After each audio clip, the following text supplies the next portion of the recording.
अगर आप लोग इस तरह से वीडियो बनाना चाहते हैं तो आप लोगों को सिर्फ अब करना कुछ नहीं है, सिर्फ आप लोगों को कमेंट बॉक्स में जा कर के कमेंट करना है कि भाई मेरे को इस तरह से टेम्पलेट वीडियो बनाना है, वो भी बिना विदाउट वाटर मार्क के।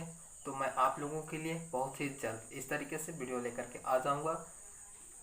तो दोस्तों आप लोग ज़रूर से ज़रूर ही बताएं कि आप लोग बिना विदाउट मार्क के ही वाटर मार्क के ही आप लोग टेम्पलेट वीडियो एडिटिंग करना चाहते हैं। आप लोगों का भी शौक़ होता है कि मैं भी अपने फ़ोटो के ऊपर एक वीडियो बनाऊं।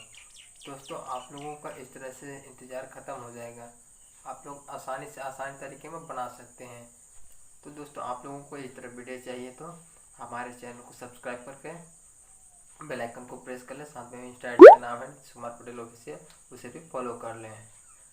तो दोस्तों अब हम मिलते हैं दूसरे वीडियो।